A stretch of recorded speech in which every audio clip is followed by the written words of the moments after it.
Employees এবং all India গ্রামীণ ডাক সেবক ইউনিয়নের বালুরঘাট সার্কেল সদস্যরা দক্ষিণ দিনাজপুরের বালুরঘাট হেড পোস্ট অফিসে বিক্ষোভ দেখালো কর্মীদের পেশাগত চরম সমস্যা সমাধানের দাবিতে।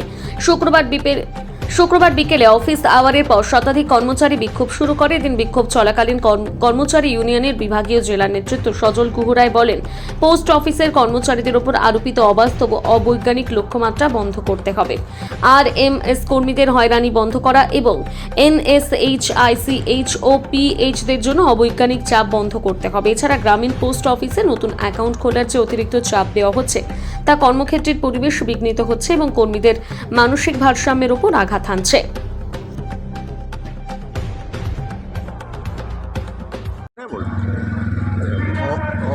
All India postal employees union group C এবং পোস্টম্যান MTS এবং AIGDUCর পক্ষ থেকে এই বিক্ষোভ সমাবেশ সংগঠিত করা হয়েছে।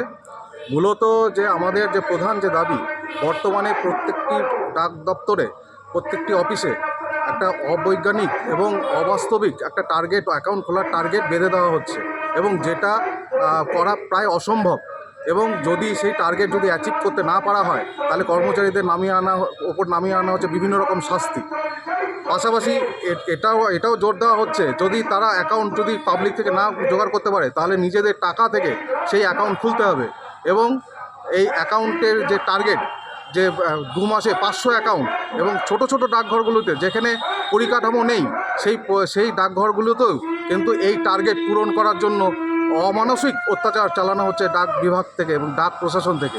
এরই প্রতিবাদে আজকে আমরা সামিল হয়েছি এই প্রতিবাদ সভায় এবং আজকে আমাদের সমস্ত স্তরের কর্মচারী, ডিপার্টমেন্টাল এবং এক্সট্রা ডিপার্টমেন্টাল এবং GDS কর্মচারীরা আজকে সামিল হয়েছেন এই লড়াই আন্দোলনে। যতদিন না আমরা আমাদের সুবিচার পাবো এই আন্দোলন চলতে থাকবে। আপনার নাম?